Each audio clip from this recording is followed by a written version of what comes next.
میرے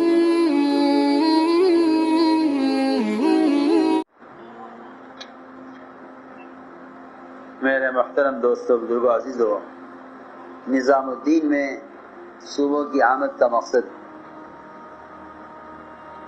اپنے سبق کو تازہ کرنا ہے۔ اپنے سبق کو تازہ کرنا ہے۔ تازہ کرنے کا مطلب یہ ہے کہ جب کوئی تنظیم، کوئی تحریک اس پر کچھ مدت گزر جاتی ہے تو رفتہ رفتہ وہ عمل اور محنت ایک معمول اور عادت بن کے رہ جاتی ہے۔ اور دو چیزیں محنت کرنے والوں کے ذہن سے اور محنت کرنے والوں کی نظر سے دو چیزیں غائب ہو جاتی ہیں۔ دو چیزیں غائب ہو جاتی ہیں۔ ایک تو احتساب ختم ہو جاتا ہے، یا احتساب ختم ہو جاتا ہے۔ ایک تو احتساب ختم ہو جاتا ہے۔ احتساب کے ختم ہونے کا مطلب یہ ہے کہ ان کے طریقہ محنت کے فضائل مستحضر نہیں رہتے۔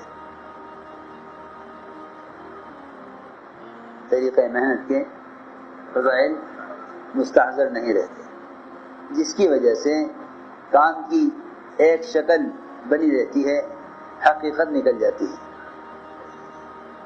میری بات توجہ سننا۔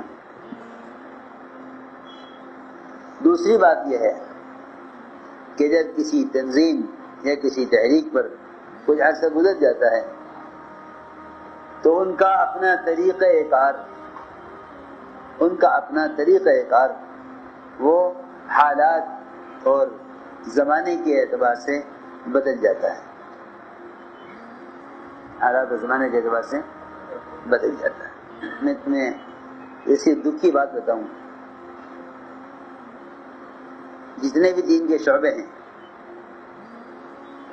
اگر ان شعبوں کو وہ متقدمین آج آ کر دیکھیں تو وہ پہچانیں گے نہیں کہ یہ ہمارے شروع کیے ہوئے شعبے ہیں۔ میں تم سے بہت ہی ضروری بات عرض کر رہا ہوں، اس لیے کہ جتنے بھی مشائخ اور علماء گزرے ہیں، ان حضرات کا سب سے بڑا جہاد یہ تھا کہ یہ اپنے دین کے شعبوں کو اور اداروں کو رواجی طریقوں سے دور رکھنا چاہتے تھے۔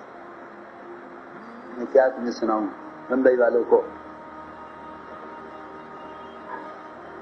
بمبئی والوں میں سے ایک نے کہا حضرت شیخ الحدیث رحمۃ اللہ علیہ سے کہ حضرت ہمیں ایک درخواست لے کر آئے،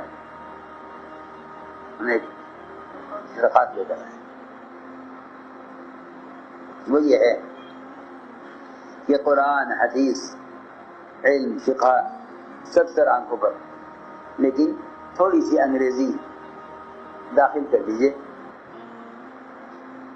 اپنے مدرسے میں، کیونکہ بڑی شرم آتی ہے جب مدرسے کے لڑکے بس اسٹینڈ پر جا کر کھڑے ہوتے ہیں اور کسی دنیا والے سے پوچھتے ہیں کبھی بتانا یہ بس کہاں جا رہی ہے، تو وہ ہنستے ہیں کہ دیکھو ایک یہ ہے، یہ بھی نہیں خبر یہ بس کہاں جا رہی۔ ارے دو بول پڑھ لیتے ہندی کے، انگریزی کے، تاکہ دیکھ تو لیتے بس کہاں جا رہی۔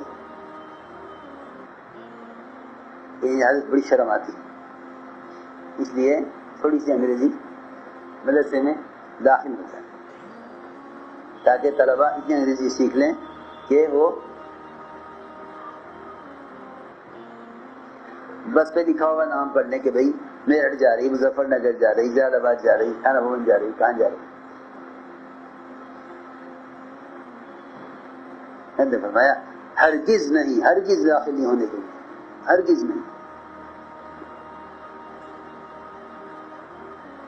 تم یہ چاہتے ہو کہ انگریز نکل جاوے مگر انگریزی نہ نکلے، ہرگز نہیں۔ فرمایا کہ میں تو ایسا ٹھیٹ ملا بنانا چاہتا ہوں مدرسے سے کہ جنہیں دنیا کی بالکل کچھ خبر نہ ہو۔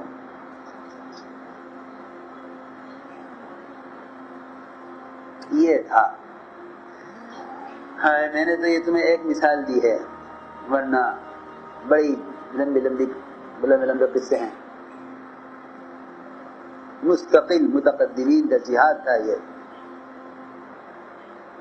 کہ اپنے دین کے اداروں کو اور اپنے دینی شعبوں کو رواج سے بچا کر لے کے چلو،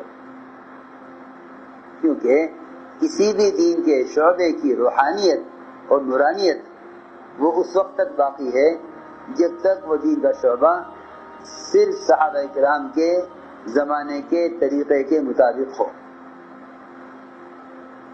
اگر وہ دور صحابہ کے طریقے سے ہٹ جائے گا تو اتباع سنت نہ ہونے کی وجہ سے اس کی روحانیت ختم ہو جائے گی۔ ان سے بہت دکھ کی بات بتا رہا ہوں۔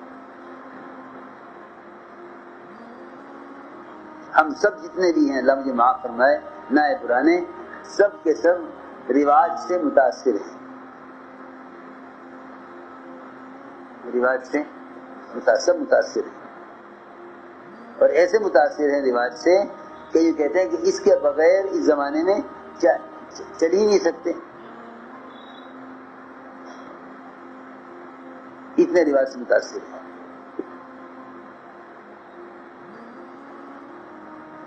تو میں نے عرض کیا سب سے بڑا جہاد یہ تھا،